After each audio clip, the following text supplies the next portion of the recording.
The update.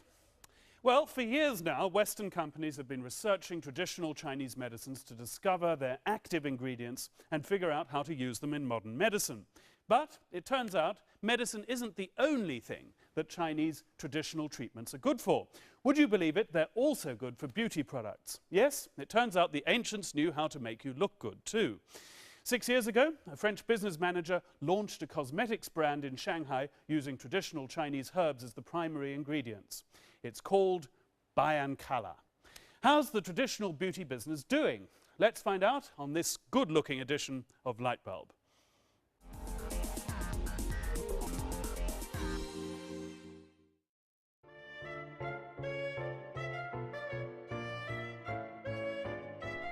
The packaging is modern, but the contents are not.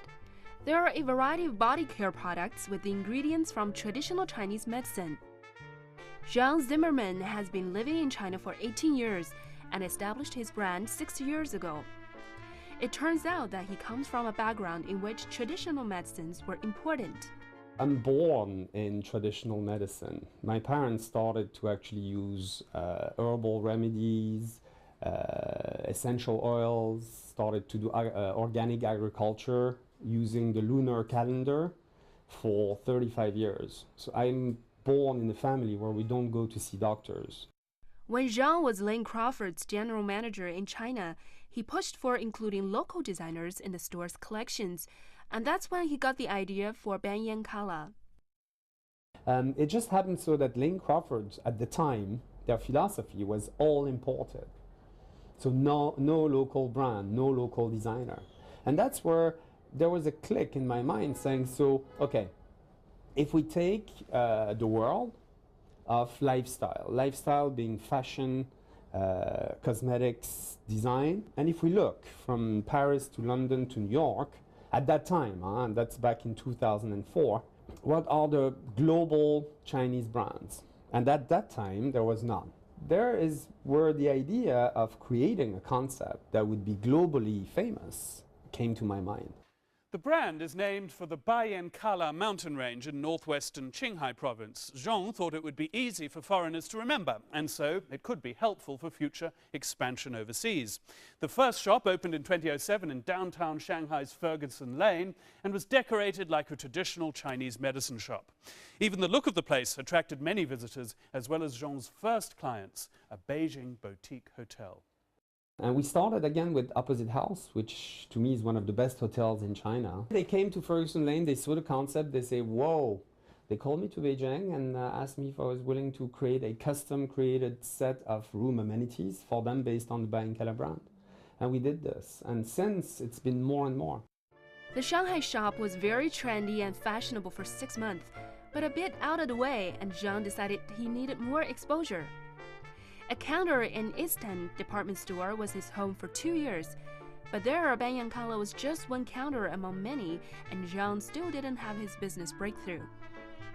He took himself off again to a boutique on Changde Road. It's a great difference. I think when we first started Bayan Kala as a concept, we were very worried about the Chinese identity of the concept. So we tried very hard through the product packaging, through the decoration to actually look Chinese. And it looked very Chinese, but it looked almost like a museum, which I think many people liked, but we ended up having a lot of decoration magazines coming and doing coverage of our store because of the design, not so much about the products yet. So we decided that after 5 years of existence, basically, that we didn't have to prove to the world that we were Chinese, that actually the name, our successes, as you mentioned earlier, were actually already integrating us in the Chinese life.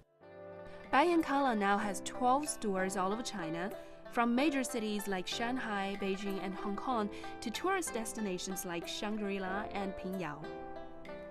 Products are distributed in 20 high-end hotels and spas in China. In Shanghai, revenue from hotel wholesale deals accounts for 55% of the company's total. 40% sales are retail sales from boutique and spas, and 5% come from online. Indigo is a contemporary boutique concept hotel that works with Bayan Kala in both Shanghai and Hong Kong. It's organic. Of course, Indigo brand always support organic and green engaged products. Biancolor commits its high quality with organic material.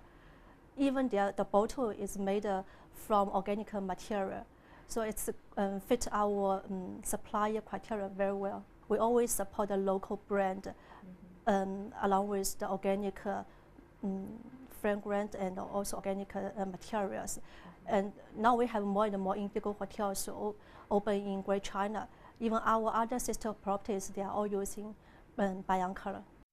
Apart from different hotels, spas are also an important distribution channel.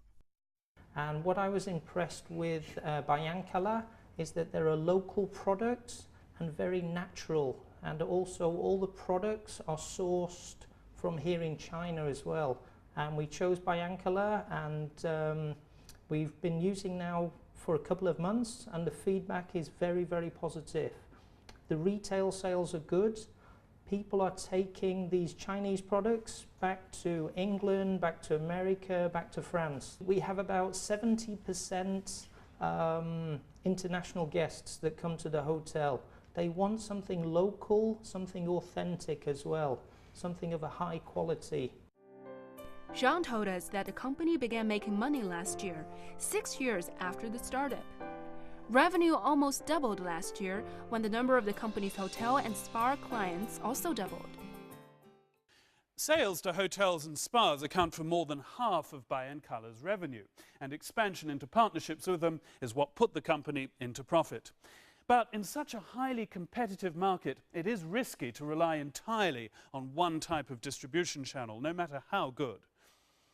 The Four Seasons Spa, for example, also sells a German high-end brand in addition to Biancolor.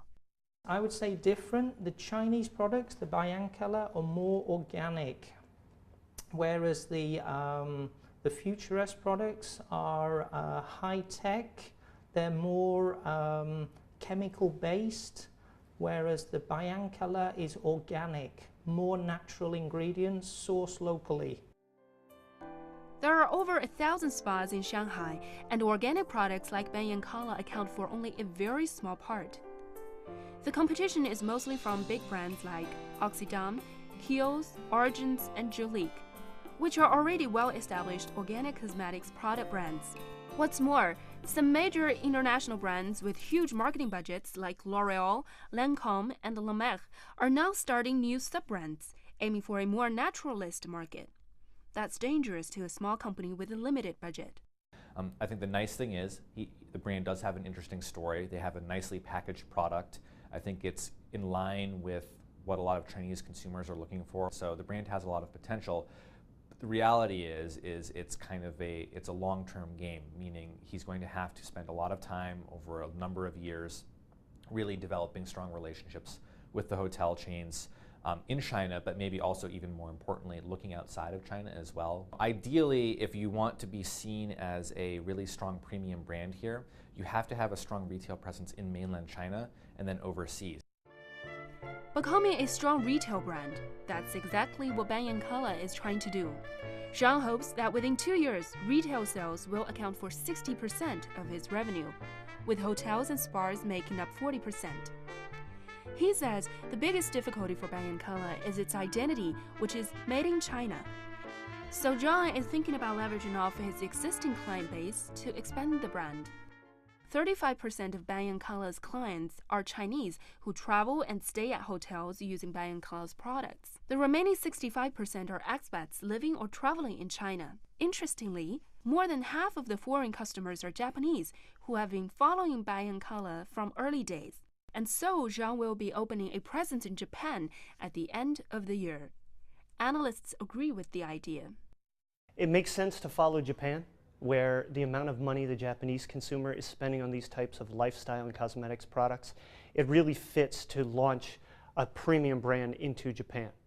Question would be if they have the infrastructure to support that, if they're going to do internet sales or have the distribution agreements with Japanese points of sale or those kinds of things to get beyond being niche boutique products into reaching more of the very wealthy population.